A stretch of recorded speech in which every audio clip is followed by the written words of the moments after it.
You're listening to The Rule of Law, the educational podcast sponsored by All Rise, where we focus on the intersection of law, technology, and storytelling. And now, here's your host, Lauren Round. Welcome to Rule of Law. Our guest today is RJon Robins, the founder of How to Manage a Small Law Firm. RJon has helped thousands of law firm owners transform the way they run their businesses. We dive into profit, marketing, leadership, personal responsibility, and what it really takes to build a law firm that serves both your clients and your life.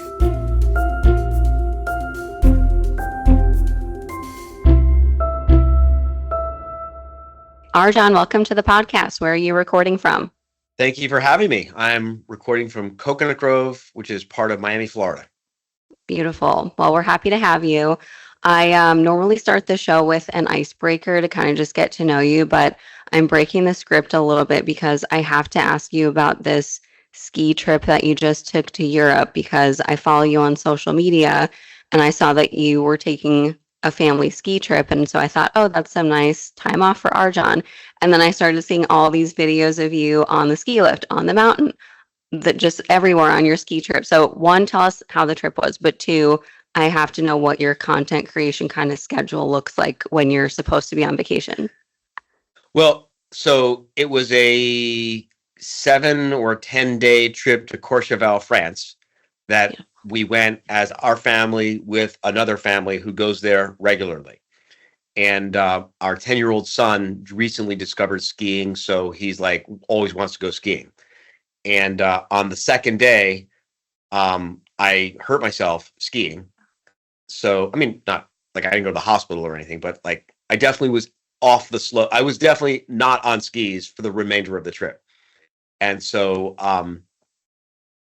the way I built my business when I had no money and no credit and no resources and no connections and no nothing. And, you know, I'm probably dating myself or aging myself a little bit here. Some of your audience may remember the old flip cams. Remember what, you know what a flip camera is? Flip cam? Of course, yeah. Yeah. Okay. Well, a lot of people don't.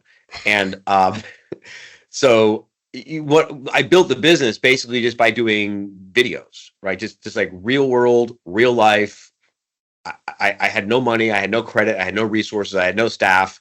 And so I would just shoot real videos about real law firm management issues that I knew from, you know, real world experience of having built thousands, been involved in building thousands of law firms by that point. And it just kind of became something. It's fun. It's fun to shoot videos. I enjoy it. And so we were, my wife and I were waiting at the bottom of the mountain for our son and his friend and the instructor to come down. And well, what do you want to do while we're standing here for the next 30 or 40 minutes? Well, we're getting a lot of questions on social media about blah, blah, blah. Well, let's shoot a video. Okay. And then that turned into let's shoot another video. Okay. Well, let's shoot another video. And then he went back up the mountain and like, okay, well, let's shoot another video. So it just was something fun to do to pass the time. And it's just we like doing it. Okay. That's great. Plus you had an amazing built-in background. So that definitely worked out. Yeah. The production value was not terrible. It did not suck having Courchevel mountain right behind us, the French Alps. You know, that's one of the big mistakes I think a lot of people make with marketing their businesses, and lawyers certainly make this mistake a lot, is they either try to do everything, which you can't do everything, right? You know, even a big law firm can't do everything. Certainly a mid-sized law firm shouldn't try to do everything. And when small law firms try to do everything, they wind up doing nothing. So since you can't do everything, you might as well just pick the things that you really like doing, that are actually fun for you to do, right? And if you hate writing articles, it doesn't matter if someone else made a lot of money writing articles. Don't write articles. If you hate doing videos, then it doesn't matter how much videos are working for someone else. They're not going to work for you because you're going to hate doing it, and and it's going to show, and you're going to resist it. So pick the things you love doing. And I just happen to have fun doing videos because I don't take myself too seriously. We do them from the ski lift. We do it from the mountain. We do it from the boat. My wife loves to photobomb me while I'm driving the car and just like hit me with questions that people have been asking. And I'm like, I never get around to it. And the point I'm making is when you make it fun, it gets done. By the way, I didn't even know that was going to rhyme, but that's a good one. And it's When you authentic make too, it fun, it gets done. There you go. Yeah, that's incredible. And people can sense, these sort of overproduced videos don't keep people's attention. I think it's much more interesting to see someone, on the fly at their desk, in the car, on the ski lift, whatever. So totally Well, agree. it happened really very by accident because, like I said, we were completely broke. I'm sorry, my computer screen is doing some weird things. It started very much by accident because we were completely broke and we had no credit and we had no resources and we literally just had this $200 flip cam and a house that we just lost to foreclosures. Like, what are we going to do? Well, I know that I know about building successful law firms. I had done that for many, many years, notwithstanding the fact that I failed to follow my own advice, and that's what made us go broke in the first place. But I knew that I knew that I knew how to build law firms, and I knew that there were a lot of people who had a lot of questions. So we just kind of like started on a lark one day. It's like, well, let me see what happens if I shoot some videos to answer some questions that I'm getting. And that started the business. Here we are. Incredible. Well, let's stay on that for a minute because I want to make sure our audience gets to know you and kind of your background because you've been in the space for a long time. You've grown your business tremendously. So if you don't mind just kind of backing up for a second and give us a little more detail on your background and your journey to starting How to Manage a Small Law Firm. Okay. I'll go back to the beginning and I'll go fast. Okay. And if I get to a part where you want to hear more, just slow me down. Will do. So I went to law school. I learned all the same things in law school that everyone else learns in law school about the business of running a law firm, which is nothing. In fact, if they teach us nothing about the business of running if they would just teach us nothing about the business of running a law firm while we're in law school, most of us would have been better off. But instead, they teach us implicitly, if not explicitly, don't worry about the business side of running a law firm. Just be a good lawyer and the rest will take care of itself. As if there's these magic law firm management elves that are going to come along and recognize what a great lawyer you are and reward you by coming into your office in the middle of the night, I guess through the chimney or something, and they'll do your marketing for you and they'll review your marketing KPIs for you and they'll do your intake system for you. And the magic law firm management elves are going to come into the middle of the night and document your processes and your systems and your procedures. And I guess they're going to train your staff for you while you're sleeping and dreaming of little lollipop dreams or whatever. And the law firm management elves will build your business plan for you and build your marketing plan for you and build your technology implementation plan for you. And the law firm management elves will just manage all the financial controls for you. Just be a good lawyer and everything else will just magically take care of itself, which of course is BS, right? It's ridiculous. And the problem is, it's not just that it's BS. It does a lot of damage because what ends up happening is lawyers start law firms. And of course, they experience the exact problems that are very, very predictable when a person starts a business with no business plan, no marketing plan, no technology plan, no budget, no financial controls, and no knowledge on how to hire, train, manage, and make a profit with employees. They fall on their face. They struggle, except lawyers are embarrassed to speak about this because if I admit that I'm having these practical business management problems, that must mean I'm not a good enough lawyer. And so everyone is like got their little secrets. Anyway, so there I was running my own law firm after law school, and I had worked for a federal bankruptcy judge. I mean, I was doing good legal work, but I didn't know anything about the business of how to run the law firm, right? And so I discovered the Florida bar had a department called the Law Office Management Assistance Service, and I called them for help. And to make a long story short, they ended up. This is over a series of a number of months of me calling for help, doing what they told me to do, calling for help, doing what they told me to do, right? Because I would describe the problems I was having, and they would say, basically, those are effects. If you'll tend to these causes, it'll make the effect better. So they showed me the causes to focus on, and the business got better. And one day I said I was having a lot more fun with the business side of running the law firm than the practice of law. And to make a very, very long story short, they ended up recruiting me. I shut down my law firm. I moved to Tallahassee, Florida, and I became the first and still today the only lawyer in the history of the state of Florida to serve as a full-time small law firm management advisor with the Florida Bar's Law Office Management Assistance Service. And while I was there, this is a documented fact in Florida Bar records that I had the opportunity to work with over 9,000 lawyers on every aspect of starting, marketing, managing, buying, selling, growing, you name it, a law firm. I was the treasurer of our local Association of Legal Administrators chapter. I went to every Association of Legal Administrators meeting all over the country for almost 4 years, where I got the opportunity to really understand the inside of a mid-sized law firm and a large law firm. And then when I left the Florida Bar, I created a business plan that has since become how to manage a small law firm. There was 3 years in there that I can get into if you want, where I spent 3 years inside of mid-sized law firms doing mid-sized law firm consulting, 20, 50, $100 million firms. But most of my career has been small law firms, under $10 million in revenue firms. Very cool.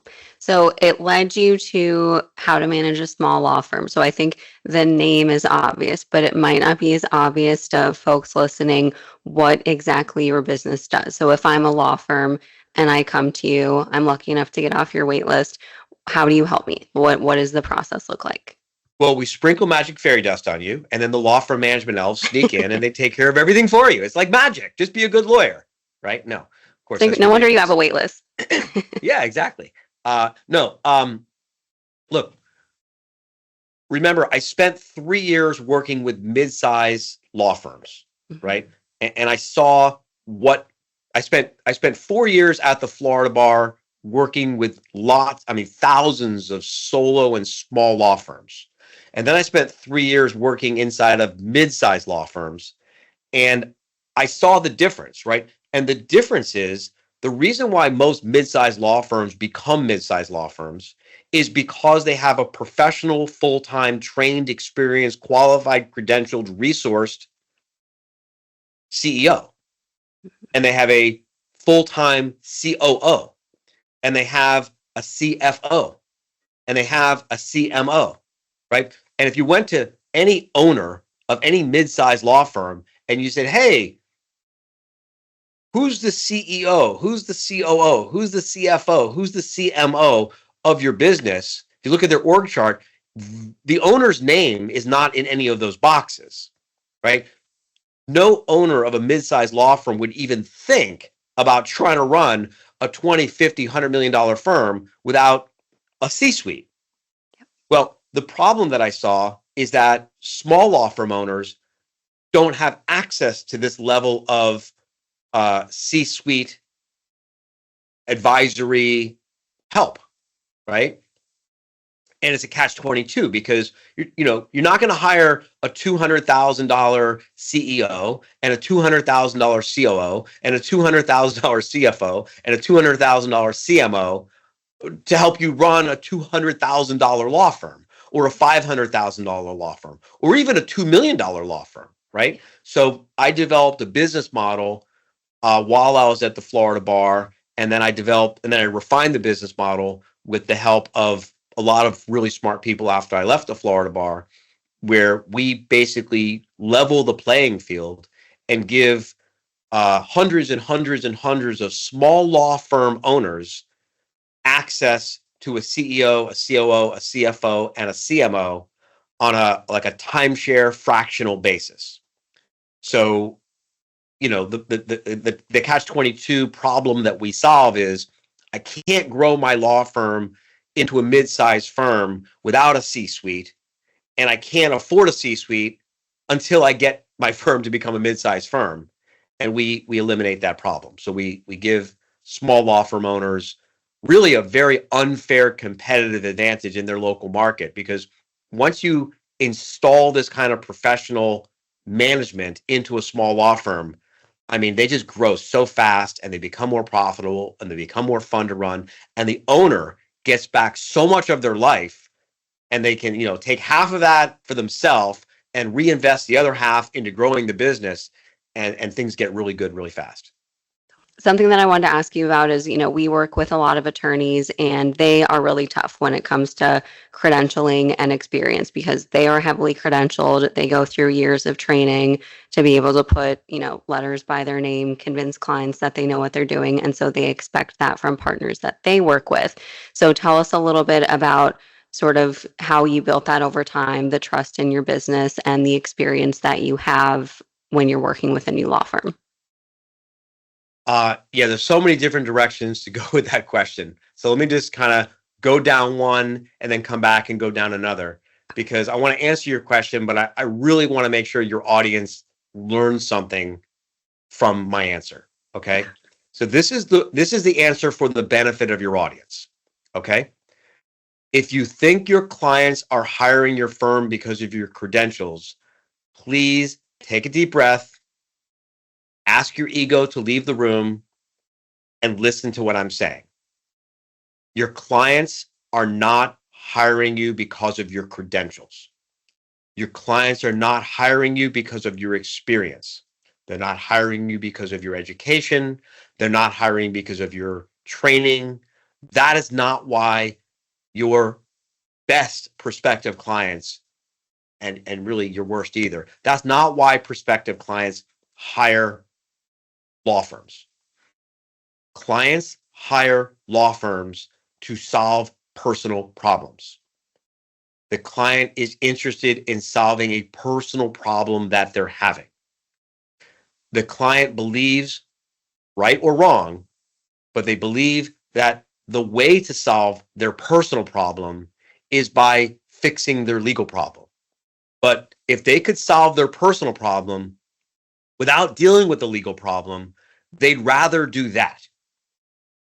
If you are, and by the way, this doesn't matter if you do consumer law or business law. If you only work with businesses, there's still a real human being who's got a personal problem being caused by or threatened by their legal situation that they want to deal with. So until you understand what's the personal problem that the prospective clients have, and how is that personal problem cascading into other parts of their life, here's the problem I'm having. Here's the problem that the original problem is creating. And here's the tertiary problem in my life that the problem is just compounding into. When you speak to these personal problems, financial problems, personal problems, professional problems, time problems, family problems, right?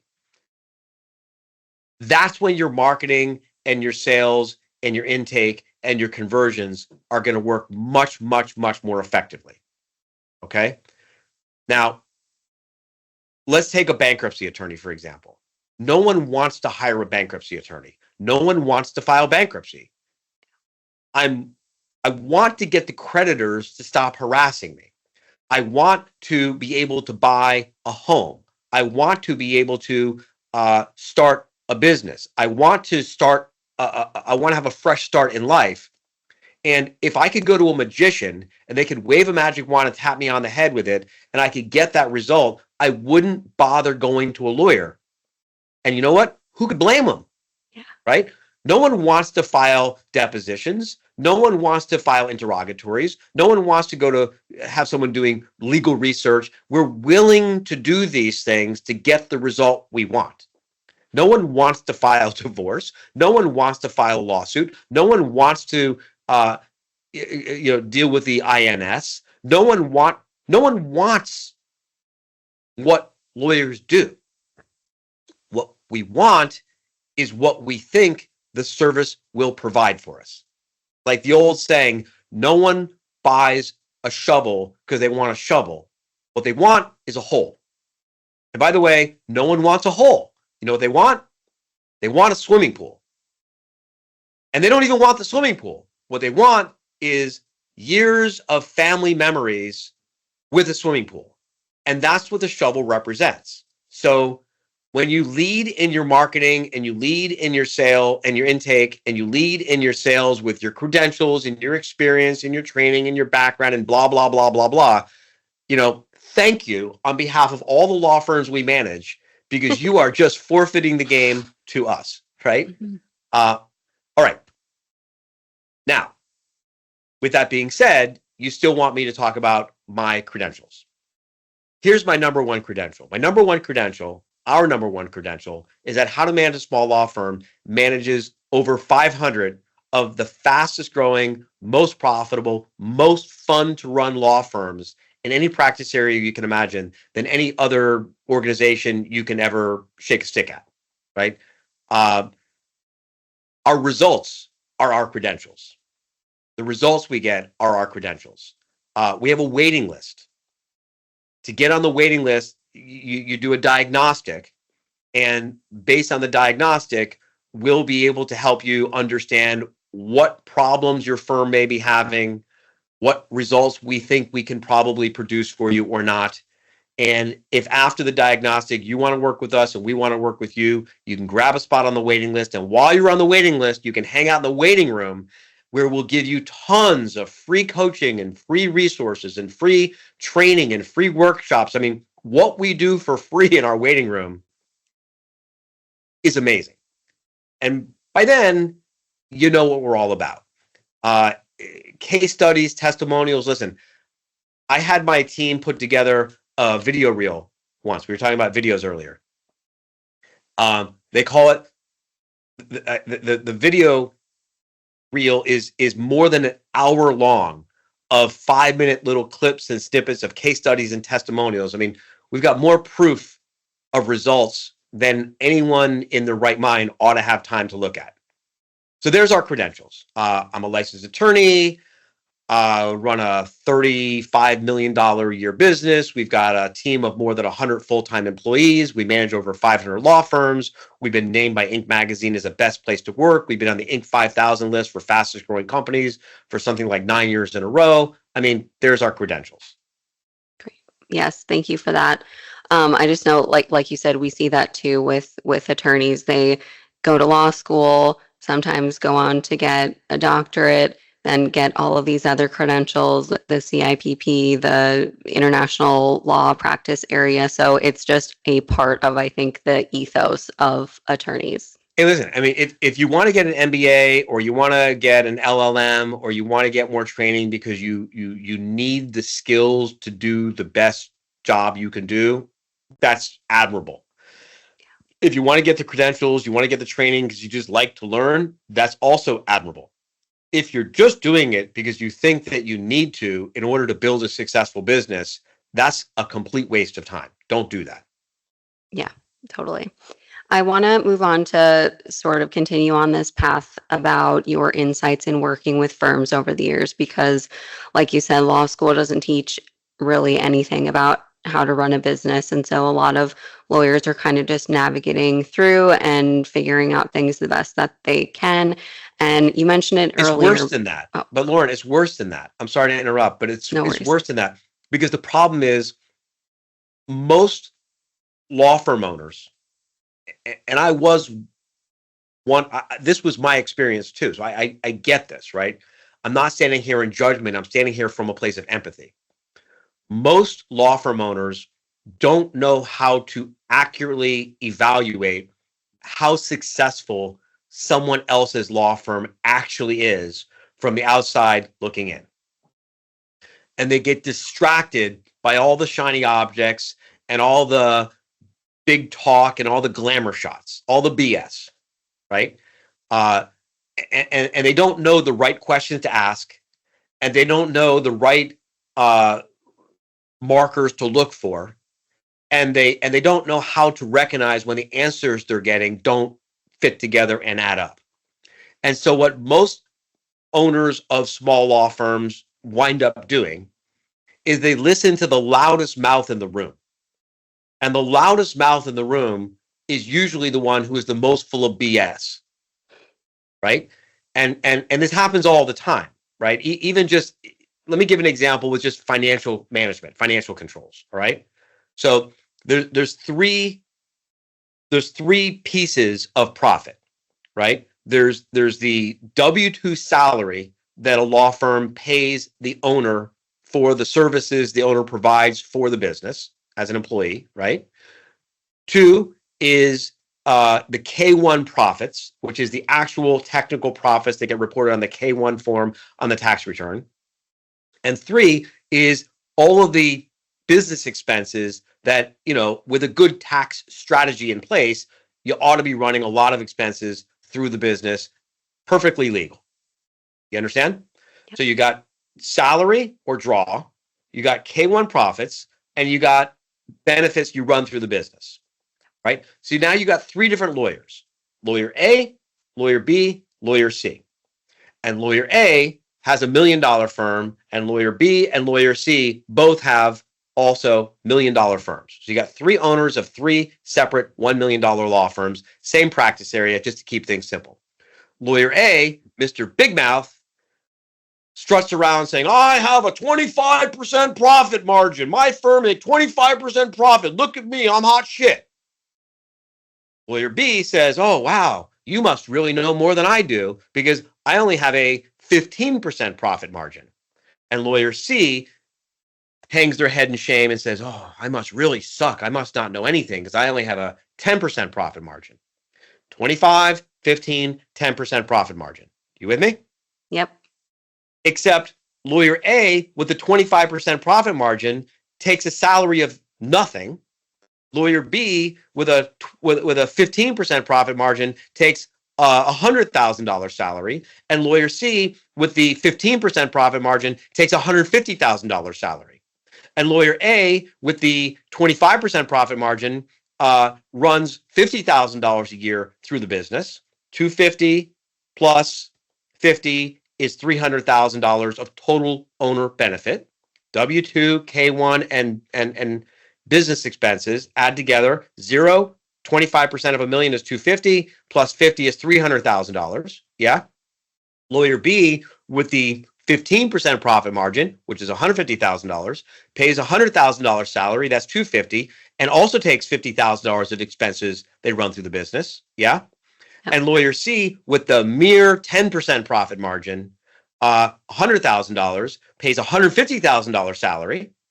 That's $150 plus $100 is $250, and pays another $50,000 of expenses through the business. They're all making $300,000 in total owner benefits. The difference is lawyer C with the lowest profit margin, quote unquote, has the most disposable income because she's smart enough to have a good tax strategy. But they're all listening to big mouth lawyer A, and he's got all kinds of bad ideas about how to run the business. And he's got all kinds of bad ideas about hiring and training and managing employees. And this happens in bar associations all over the country every day. And the point that I'm trying to make is you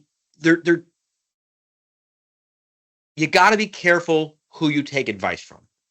It's easy to take a picture in front of a fancy car, right? It's easy to go and lease a fancy car. It's easy to pretend like you're living this glamorous lifestyle, but the reality of how successful a law firm actually is on the P&L, it's on the balance sheet, it's on the cash flow report. And between all three of them, it's on the balance sheet, which most lawyers never look at. I can't tell you how many cash flow positive law firms we've seen that are slowly going bankrupt because no one's paying attention to the balance sheet. Anyway. Sorry to go off on a tangent.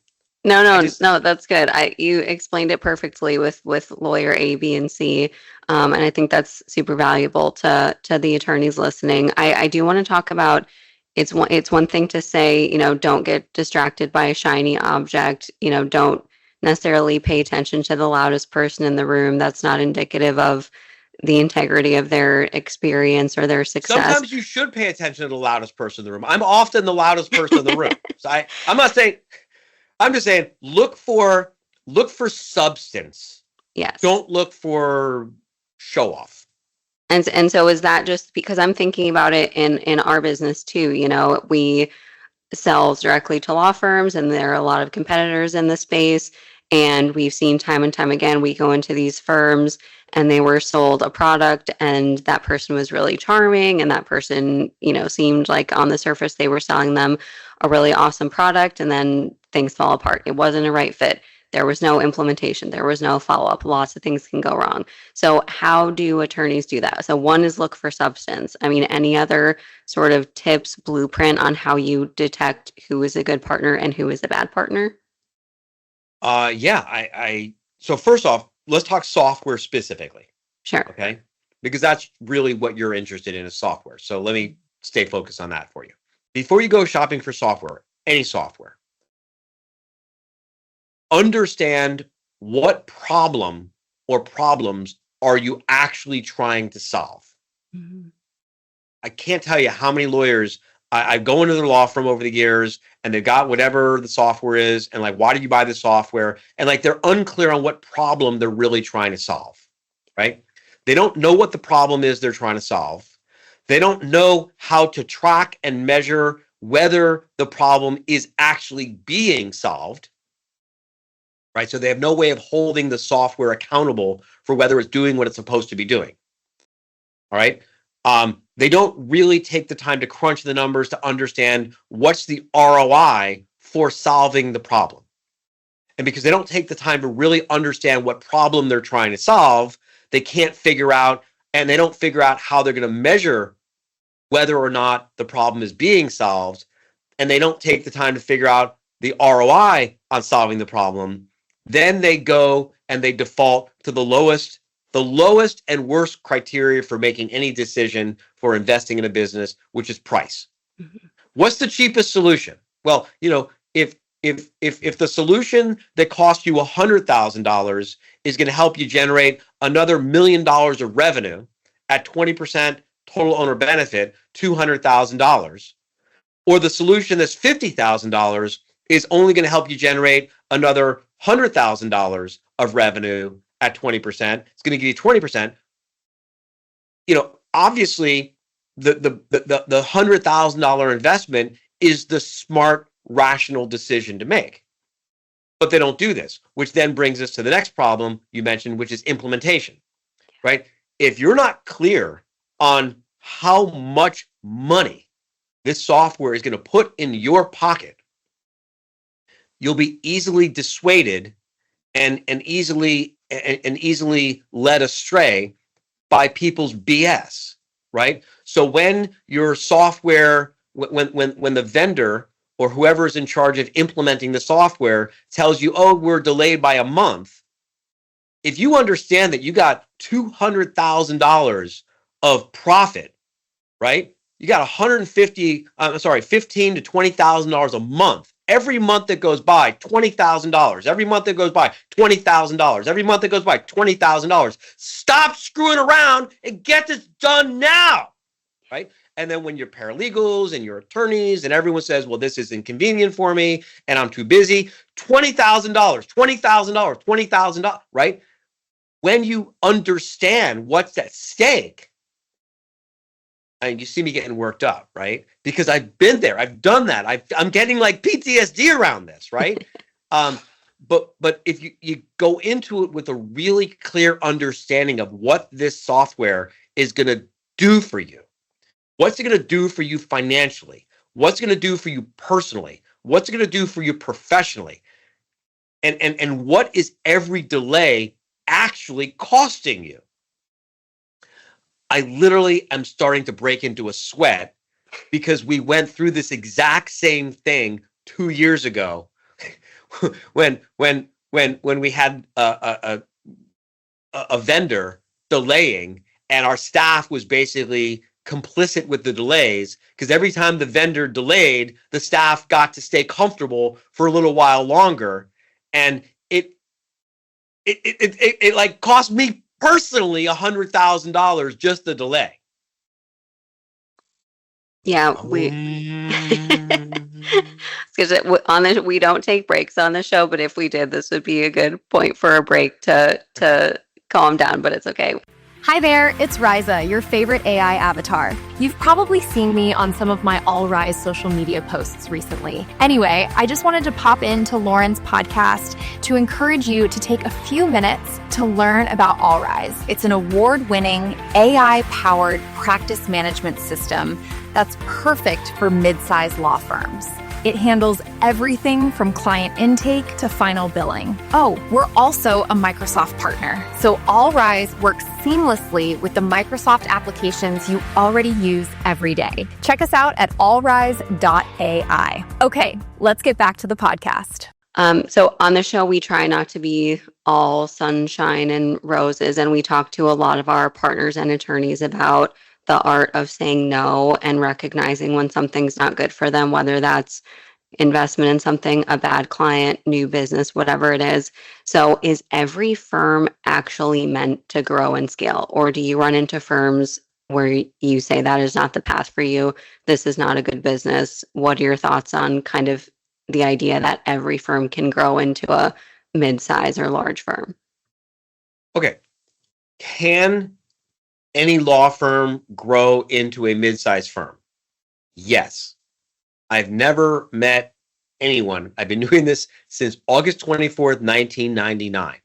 I've worked with tens of thousands of law firms, every practice area you can imagine, every kind of law firm owner you can imagine. And I've never met anyone who can't grow their firm to $1 million, $5 million, $10 million, $50 million, $20 million, whatever. Should everyone do it? Absolutely not. I'm not going to lie. It's a lot of work, right?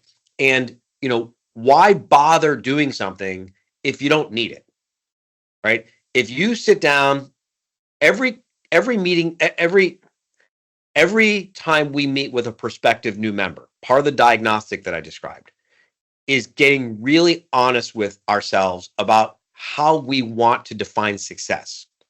Now, we define success based on 3 criteria, but what you put into each of these buckets is entirely up to you. We define success financially. How much profit, how much total owner benefit does the business need to give you consistently, predictably, reliably, dependably? How much income does the business need to give you to live the way you honestly want to live? Not how much can you settle for, not how much can you get by on, not what can you do without, but if you're really honest with yourself about living the way you want to live, how much does that cost? And that's how much profit the business has to give you financially. Personally, what's the point of having a business that gives you all the money in the world if it ruins your life, right? You got to have time with your family. You got to have time for yourself. You got to have time to be a well-rounded human being. If the only way to make the money you want to make is to create problems in your personal life, I don't consider that to be a successful business, right? So how many weeks do you want to be working in the business? How many weeks do you want to be working on the business? What kind of work do you want to be doing? How much control do you really want to have over your time? Did you start the year with 30 days off on the calendar planned, or did you start the year with no vacations planned and you're hoping that maybe you get lucky? Professionally, the people that I like to work with, and I suspect the people you want to work with just from the conversation we were having pre-show, we like to work with people who are trying to make a positive impact on the world. I don't want to work with a law firm that's being run by someone who's trying to make the world a worse place. I live in this world. My son lives in this world. My friends live in this world, right? I only want to work with people who are using their business to make the world a better place, right? So our definition of a successful law firm is a law firm that serves you financially, that serves you personally, and serves you professionally, financially, personally, and professionally. Your law firm is supposed to work for you. You're not supposed to be a prisoner or a slave to your law firm. You're not supposed to work for your business. Your business is supposed to work for you. So, with that being said, your question is, can everyone or should everyone build a $50 million law firm or a $10 million law firm or a $5 million law firm or even a $1 million law firm? And the answer is only if you need it. If you honestly, sincerely, authentically, genuinely, in your heart of hearts, the way you want to live your life only requires you to have $150,000 or $200,000 a year of income. Well, we don't need a $5 million firm for that. Mhm. Why bother building a $5 million firm if you only need a couple $100,000 of income? Maybe you need a $5 million firm because you want to have a bigger professional impact on the world, right? Maybe you need a $5 million firm to have more impact on the world, which is fine, right? But the point I'm making is, if you don't need a 50, 10, 25, whatever $1 million firm to live the way you want to live, take it from me, don't bother. But can anyone do it? Yeah, there's black, white, Asian, Hispanic, gay, straight, tall, short, old, young. We even help some people who are left-handed. I want to double click on something that you said about you don't have to ruin your life to have a successful law firm, which I actually don't know if a lot of our listeners are totally bought into that, just because that is what you see in big law, in solo practitioners working 100 hours a week. That's just sort of like built into the legal practice, unfortunately. We even had last year a psychotherapist for lawyers on the show talking about people that she sees in her practice because of burnout and because of just becoming miserable running their businesses. So something that you talk about is the amount of time you work in your business versus on your business, or just in your business in general. And you work about 90 days a year in your business. Can you talk about how to break lawyers out of that working like crazy mode? You have to sacrifice your life to build a firm. What does that transition kind of look like, and how did you do it? Yeah, so a well-run law firm, good business plan, good financial controls, good marketing systems, good intake systems, documented processes and systems and procedures, a well-trained staff. Remember the $100,000 superstar rather than $350,000, not superstars.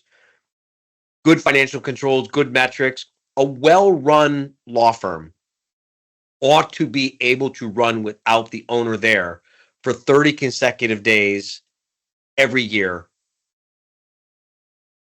like clockwork. Every year, the owner of a well-run law firm ought to be able to take off 30 consecutive days with emergency access only, of course, right?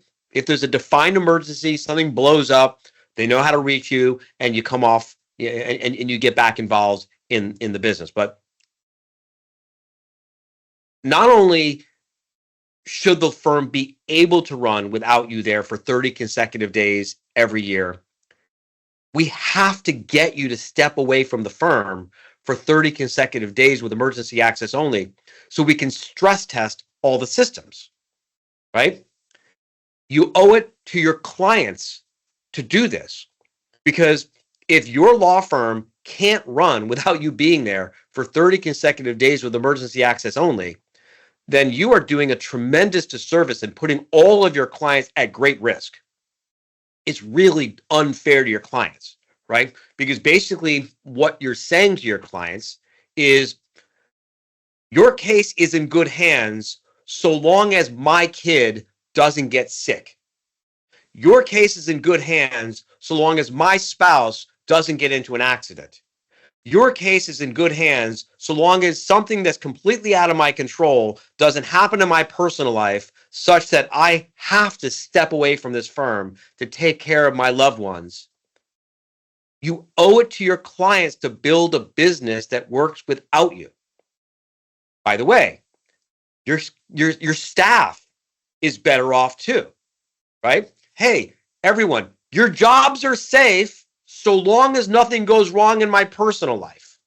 You know, I'm not trying to make light of this, but like, I was really sick a few years ago. I had a month where I just had like this flu, and I just couldn't. I mean, you wouldn't want me on your podcast. I was coughing, I was choking, I was sneezing, I was miserable for a month. Most of my employees had no idea that I was sick for a month. They had no idea that I was in bed for a month. We manage over 500 law firms.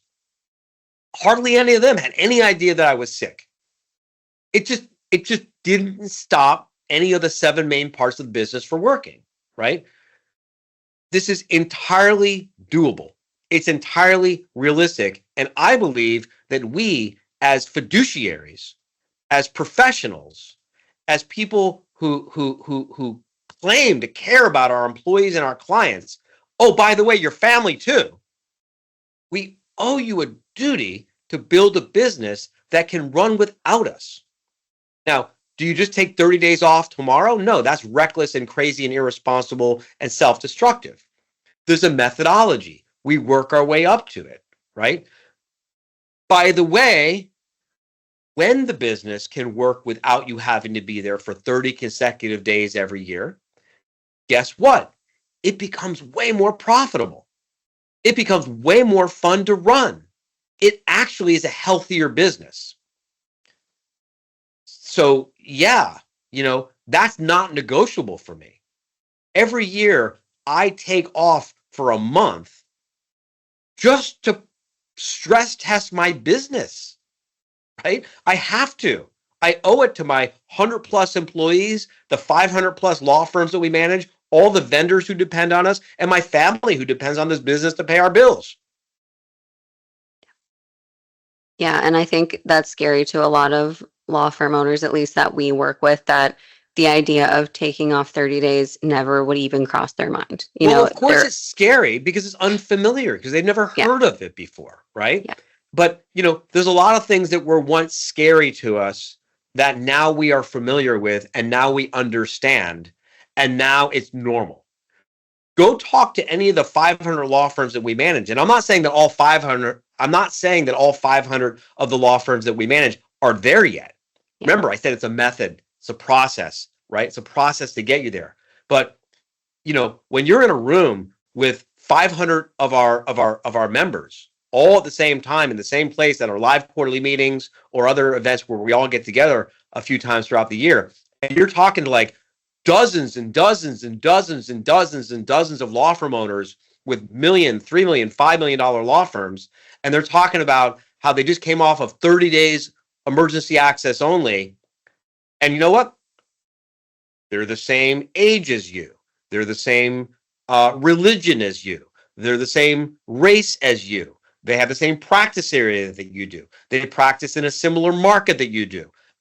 You notice that they, take their coffee the same way you take your coffee. They're just like you. The only difference is some of us started the process years ago, and now we get to enjoy the benefits of it.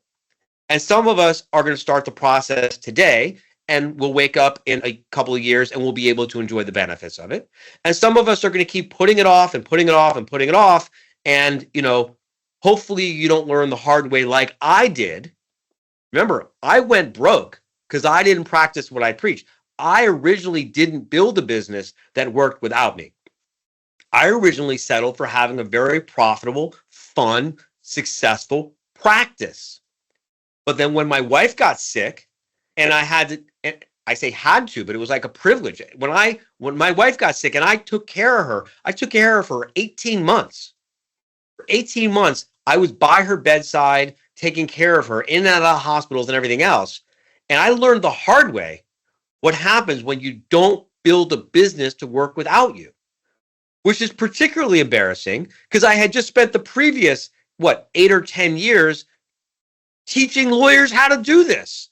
But then I didn't practice what I preached, which is why I get so worked up about this, because I don't want people to have to learn this the hard way. It's a better life waiting for you when you understand that this is real. Like if I could just get you into one of our events to meet hundreds of our members and talk to dozens and dozens and dozens of them for whom this is normal, it just starts to become normal for you too. Yeah, and that's a perfect note to close on. And we're going to put a link in the show notes about how our listeners can get involved, show up to your events. Because like you said, it's scary, but taking the first step of doing the diagnostic, looking at the resources, going to an event, I think this will resonate with a lot of listeners. And Before we we have a close, waiting list, so there's like no yes, high pressure anything. It's just read my book, read one of my books, download some free resources, schedule a diagnostic. At the very least, the diagnostic is going to clarify a lot of things about what's going on in your business, and then you decide if you want to get on the waiting list or not. No hard feelings. totally. Before we close out, I want to make sure we spend one moment on your new book that is coming out, which we will also link. Briefly tell us about your new book. The new book is called Truth, Lies, Mistakes, or BS, What's Driving Your Business. And it's a business parable. It's fun to read. It's easy to read. You'll laugh, you'll cry, you'll smile, you'll frown, you'll get some insights. You might see yourself in one of the characters. You'll see other people in some of the other characters. It'll give you some clarity and give you some objective perspective on some of the things that are going on in your business, the good things, the bad things, and the opportunities you may have. I co-authored it with my friend John David Mann, who is the co-author of the Go Giver series. He's the co-author of a lot of the Latte Factor. Yeah, he's kind of a big deal, and he's a friend of a friend, and now he's my friend, and he was nice enough to agree to co-author this book with me. Truth, Lies, Mistakes, or BS, What's Powering Your Business, and you'll put the link in the show notes. Yes, Thank we you. absolutely will. Okay, in closing, what is the best way for listeners to follow you and to learn more about your work? Just go to our website, howtomanage.com, howtomanage.com, and you'll find a schedule of upcoming webinars for free. You can contact one of our reference librarians. We have people who contact our reference librarians all the time who are not doing business with us, and you tell them what's going on, and they'll send you free resources to help you with whatever you've got going on. Just like going into the law library and you tell them what you're looking for, and the reference librarian knows where to find the resources. We'll share those resources with you for free. We drop things in the mail for people for free. We send digital links for free. We tell you about upcoming events for free. We have a whole reference librarian section of our business that's really just kind of a pay it forward, almost like a legal industry community service program that we do, where we share free resources. And look, try before you buy, right? Try some of the free stuff, see if it works, see if it resonates with you, see if you like it, get a little taste of some success, and then schedule a diagnostic, and then get on the waiting list. And while you're on the waiting list, you hang out in the waiting room and you get more free resources.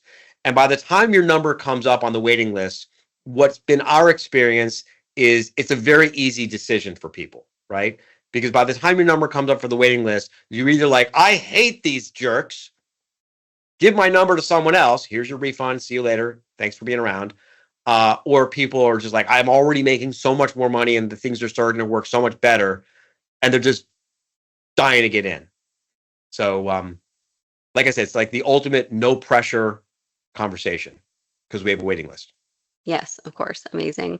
Well, RJon, thank you so much again for being here and for all your insights. We have some really good material in the show notes, so visit that. Follow RJon on LinkedIn, and thank you again for being here. Pleasure. Thank you for having me. Thanks for listening, and join us again for another Rule of Law podcast from All Rise.